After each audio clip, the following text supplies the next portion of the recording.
व्याप्येन चराचरम् तत्पदं दर्शितं येन तस्मै श्रीगुरवे नमः।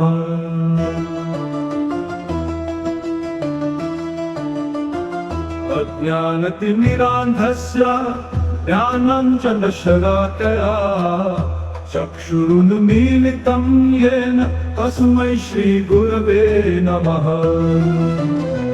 गुरुर्ब्रह्मा गुरुर्विष्णु गुरुर्देवो महेश्वरः गुरुरेव परं ब्रह्म तस्मै श्रीगुरवे नमः। स्थावरं जङ्गमं व्याप्तं यत्किञ्चित् सचराचरम् तत्पदं दर्शितं येन तस्मै श्रीगुरवे नमः। चिन्मयं व्याप्ति यत्सर्वं त्रैलोक्यं सचराचरम् तत्पदं दर्शितं येन तस्मै श्रीगुरवे नमः। सर्वश्रुतिशिरोरत्न विराजितपदाम्बुजः वेदान्ताम्बुजसूर्यो यस्तस्मै श्रीगुरवे नमः।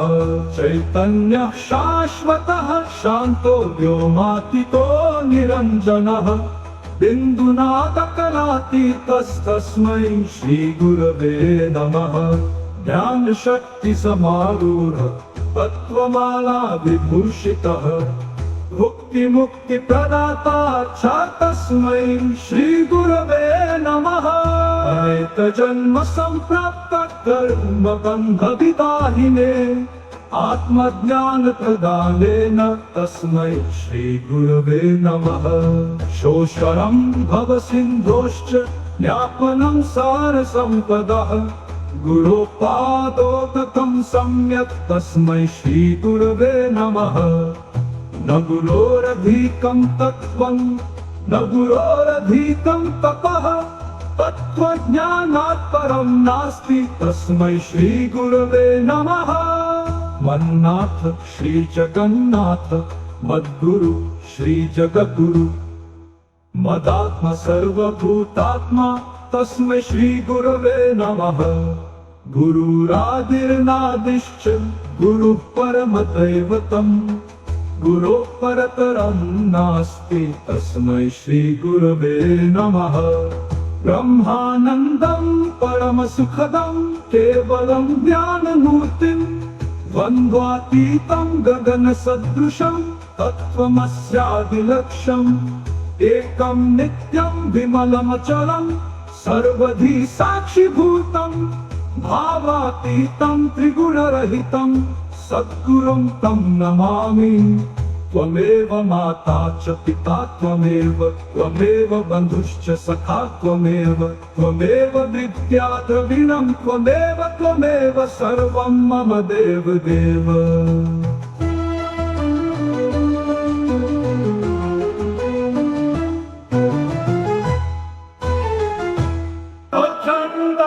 अखण्डमङ्गलाकारं व्याप्येन चराचरम् तत्पदं दर्शितं येन तस्मै श्रीगुरवे नमः।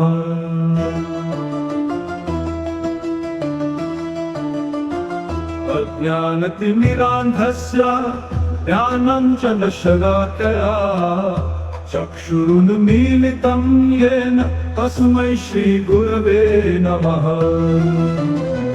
गुरुर्ब्रह्मा गुरुर्विष्णु गुरुर्देवो महेश्वरः गुरुरेव परं ब्रह्म तस्मै श्रीगुरवे नमः।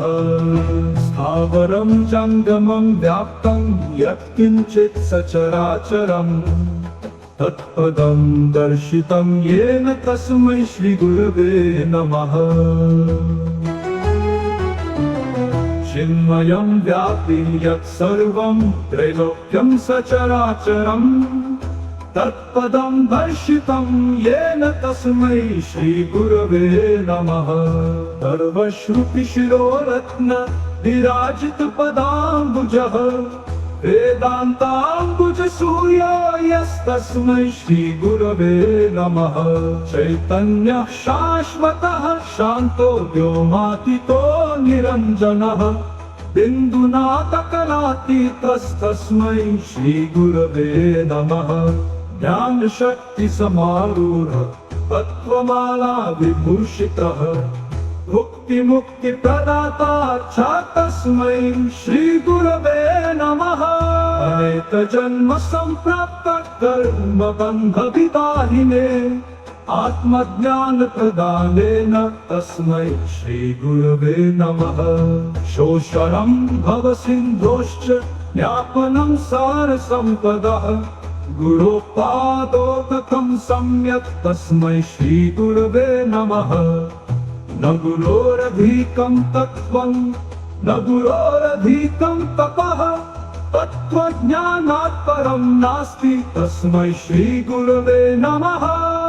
मन्नाथ श्रीजगन्नाथ मद्गुरु श्रीजगद्गुरु मदात्मा सर्वभूतात्मा तस्मै श्रीगुरवे नमः। गुरुरादिर्नादिश्च गुरुः परमदैवतम् गुरोः परतरं नास्ति तस्मै श्रीगुरवे नमः। ब्रह्मानन्दं परमसुखदं केवलं ज्ञानमूर्तिं द्वन्द्वातीतं गगनसदृशं तत्त्वमस्यादिलक्ष्यम् एकं नित्यं विमलमचलं सर्वधी साक्षिभूतं भावातीतं त्रिगुणरहितं सद्गुरुं तं नमामि। त्वमेव माता च पिता त्वमेव बन्धुश्च सखा त्वमेव विद्या द्रविणं त्वमेव सर्वं मम देवदेव।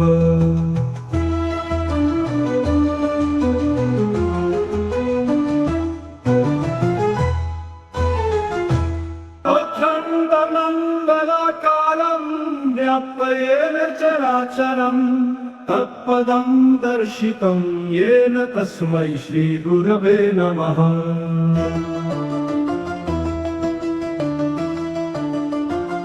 अज्ञानतिमिरान्धस्य ज्ञानाञ्जन शलाकया चक्षुरुन्मीलितं येन तस्मै श्रीगुरवे नमः। गुरुर्ब्रह्मा गुरुर्विष्णु गुरुदेवो महेश्वरः गुरुरेव परं ब्रह्म तस्मै श्रीगुरवे नमः। स्थावरं जङ्गमं व्याप्तं यत्किञ्चित् सचराचरं तत्पदं दर्शितं येन तस्मै श्रीगुरवे नमः। चिन्मयं व्यापि यत् सर्वं त्रैलोक्यं सचराचरम् तत्पदं दर्शितं येन तस्मै श्रीगुरवे नमः। सर्वश्रुतिशिरोरत्न विराजितपदाम्बुजः वेदान्ताम्बुजसूर्यो यस्तस्मै श्रीगुरवे नमः। चैतन्यः शाश्वतः शान्तो व्योमातीतो निरञ्जनः बिन्दुनाथकलातीतस्तस्मै श्रीगुरवे नमः। ज्ञानशक्तिसमारूढः तत्त्वमाला विभूषितः मुक्तिप्रदाता च तस्मै श्रीगुरवे नमः। अनेकजन्म सम्प्राप्त कर्मबन्धविदाहिने आत्मज्ञानप्रदानेन तस्मै श्रीगुरवे नमः। शोषणं भवसिन्धोश्च ज्ञापनं सारसम्पदः गुरोपादोदकं सम्यक् तस्मै श्रीगुरवे नमः। न गुरोरधिकं तत्त्वं न गुरोरधिकं तपः तत्त्वज्ञानात् परं नास्ति तस्मै श्रीगुरवे नमः। मन्नाथ श्रीजगन्नाथ मद्गुरु श्रीजगद्गुरु मदात्मा सर्वभूतात्मा तस्मै श्रीगुरवे नमः। गुरुरादिर्नादिश्च गुरुः परमदैवतम् गुरोः परतरं नास्ति तस्मै श्रीगुरवे नमः।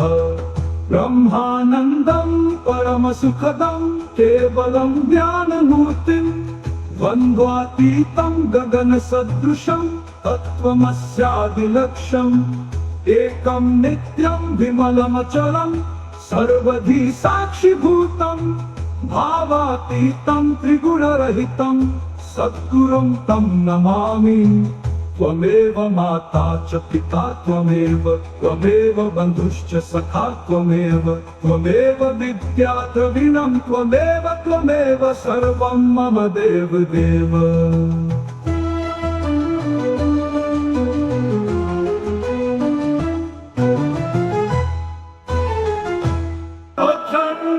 अखण्डमण्डलाकारं व्याप्येन चराचरं तत्पदं दर्शितं येन तस्मै श्रीगुरवे नमः।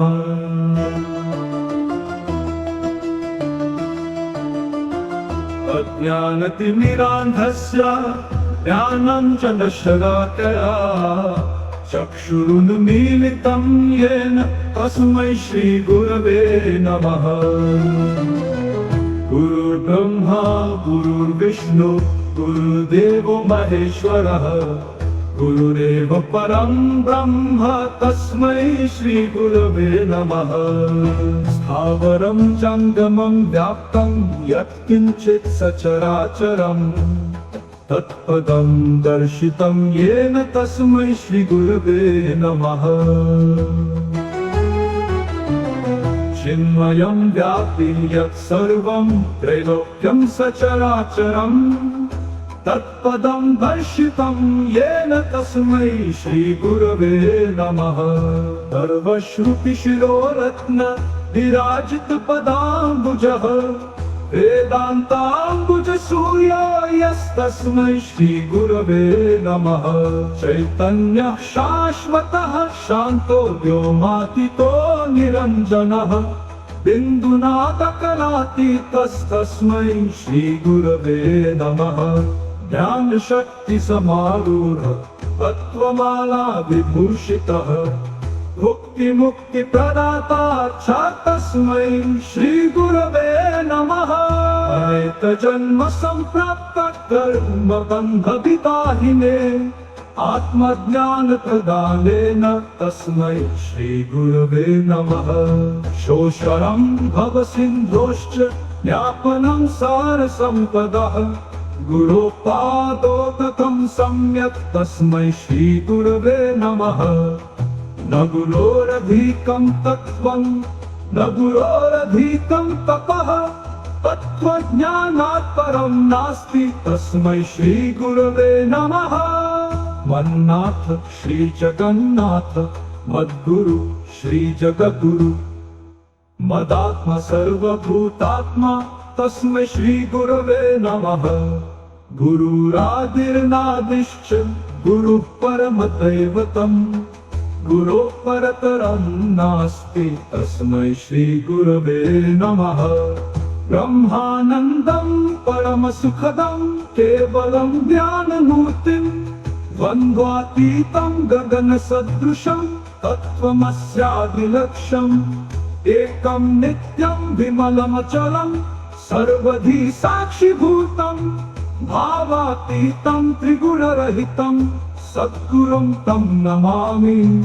त्वमेव माता च पिता त्वमेव बन्धुश्च सखा त्वमेव विद्या द्रविणं त्वमेव सर्वं मम देवदेव।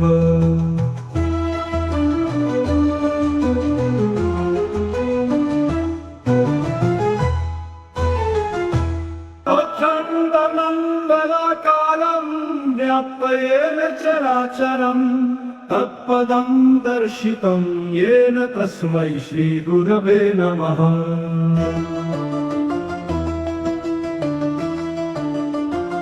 अज्ञानतिमिरान्धस्य ज्ञानं च न शलाकया चक्षुरुन्मीलितं येन तस्मै श्रीगुरवे नमः।